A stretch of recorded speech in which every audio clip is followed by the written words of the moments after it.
When you live in South Florida like we do, the only way to get out is obviously north, hence our options are kind of limited. A good part of the trip involves a tedious, boring, mostly flat highway, no matter which option you take. I-75 is not the worst, but it goes along the west coast, so it's no good for us this time. State Route 27 and US 1 are a little more interesting because they go through cities and small towns, but it takes forever. The Florida Turnpike, it's a horribly boring drive I refuse to take ever again, and to add insult to injury, they actually even charge you for it. My route of choice north is usually Interstate 95. Pretty boring as well, but at least it's toll-free and the quickest way.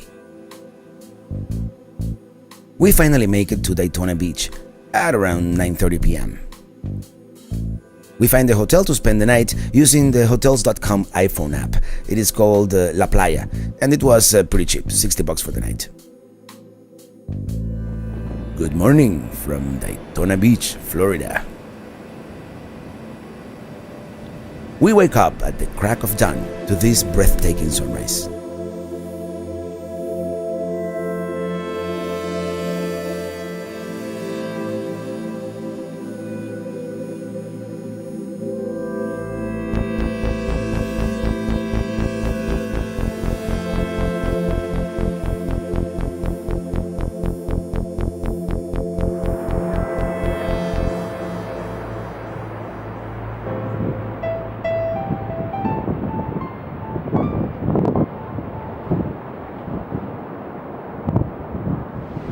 Good morning.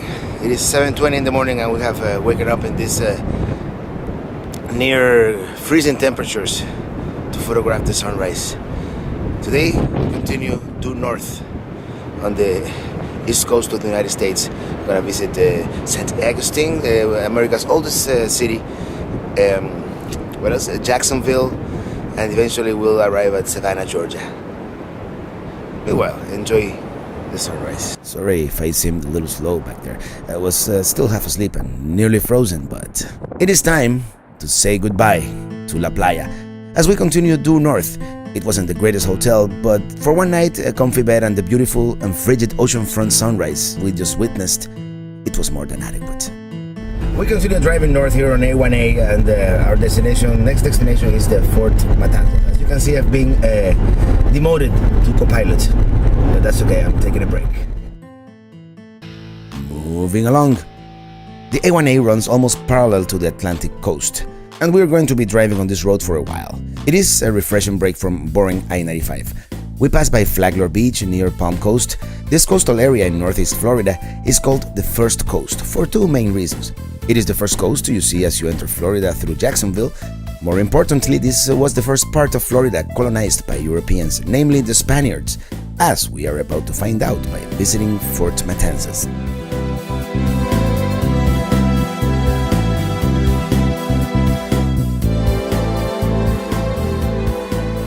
Fort Matanzas is a national monument, and the National Park Service gives us a free ride on a boat to the fort, which guarded the southern mouth of the Matanzas River which accessed St. Augustine. The fort eventually became a ruin as the Spaniards lost Florida, and it was restored in the early 20th century. One major flaw of the restoration, the watchtower was originally a little narrower, and some other historical discrepancies. Two of the cannons are actually the original ones from the fort. The rest are just replicas. When they choose the location of the fort, they choose this position because that was the original entrance to this body of water. Today you can see that nature took care of it.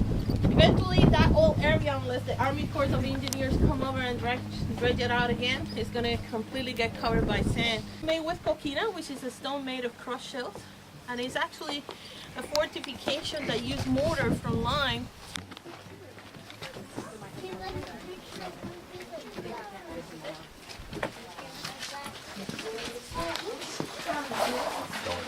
Inside we can see how life would have been for the poor Spanish soldiers stationed here, how they cooked, how they slept. Whoa! How they prayed. Look at the beds.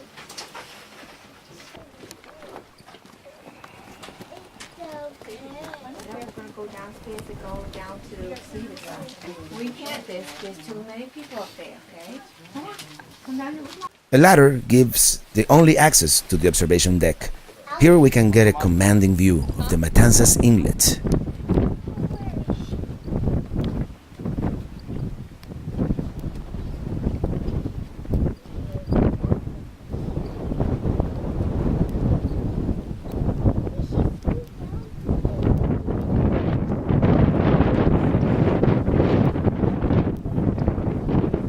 One can only imagine the poor Spanish soldiers seeing the British ships offshore. Our quick excursion to the fort is over, and I must say kudos to the National Park Service, as this whole experience was informative, pleasant in spite of the unusually cold weather, and totally free. There is also a nature trail, but it's not so great, not worth it really. Time to go. But before we do that, it is time to fulfill a childish whim of mine, if you will. I've always wanted to drive on the sand on the beach, actually. All-wheel drive recommended. And over here, they let you do it. Well, also back in Daytona, if you noticed the speed limit signs at sunrise earlier today. But here we go.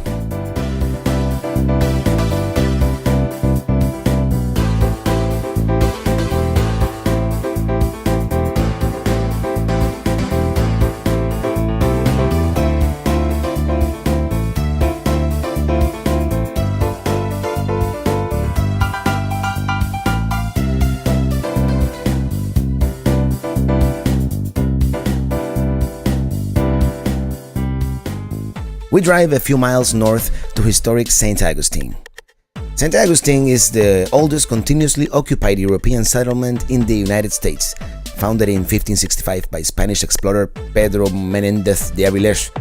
However, Juan Ponce de León was around here before, in 1513, and he claimed the region for the Spanish crown. After a short drive, we arrive.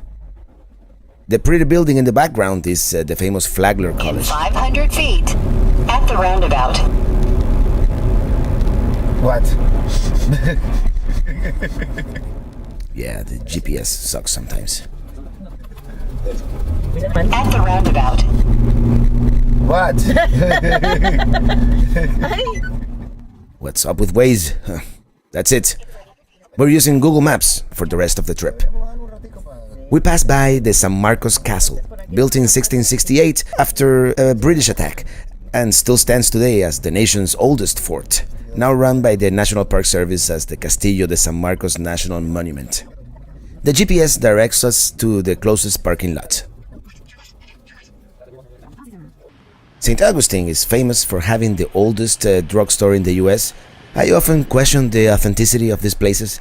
Apparently they sold liquor, tobacco, medicine, and Indian remedies.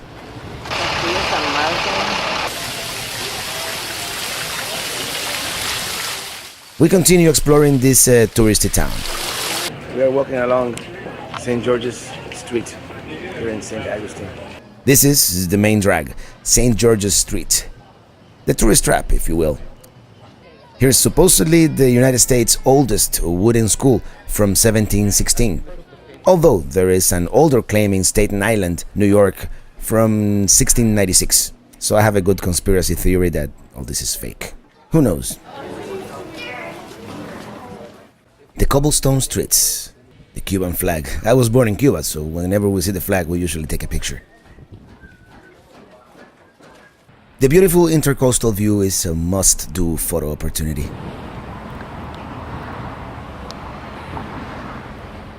Well, we'll visit the Ponce de León Fountain of Youth some other time because we are kind of pressed for time now, so we must go on.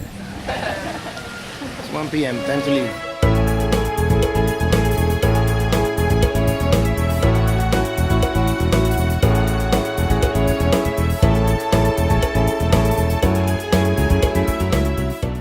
North we go.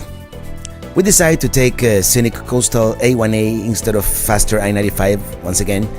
We drive for 45 minutes through Pontevedra Beach, which is mostly oceanfront residential neighborhoods with multi-million-dollar homes and golf courses. Very lavish. We are approaching Jacksonville, Florida, the most populous city in the state, if you only count the people living within the city limits and not the suburbs. Also, quite musical, as popular bands such as Lynyrd Skynyrd and Limp Bizkit both originated here. Also hip-hop acts, 95 South, 69 Boys, and the Quad City DJs, very popular in the 90s. They all came from here. We are now arriving at Jacksonville. And we are super hungry, so we are not going to waste any time with any nonsense. We are going straight to this place called the Jacksonville Landing. They are having some kind of Christmas show.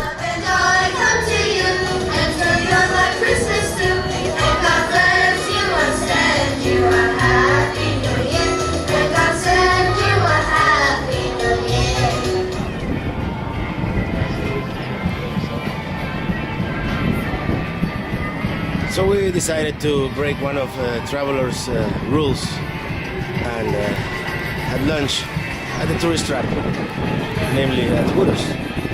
Sometimes you need something familiar.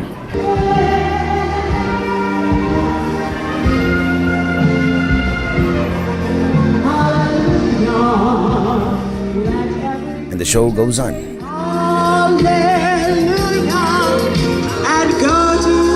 I would imagine that a place like this would be more full of people on a Saturday afternoon, but I guess not. Maybe everybody was indoors due to the chilly weather. The Jacksonville Landing was designed and built by the same company that built Miami's Bayside and some other similar places, and one can sort of see the resemblance. Crossing the bridge, we visit the Friendship Fountain on the other side of the river.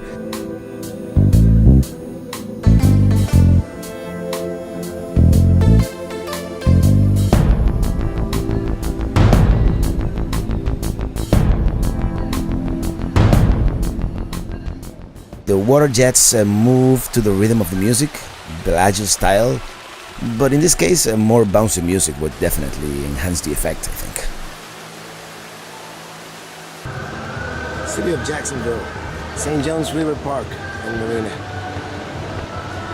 Well, time to continue. Not before driving through the historic Riverside neighborhood.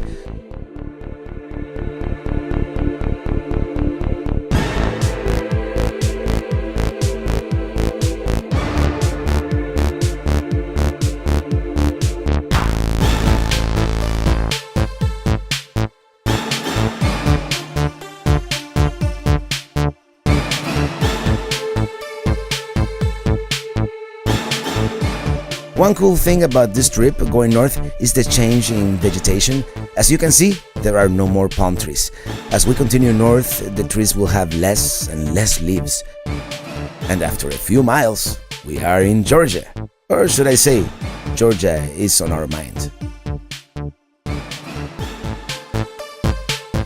We're quickly approaching the city of Savannah, Georgia. We're about an hour away.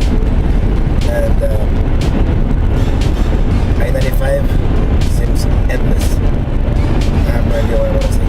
Bye.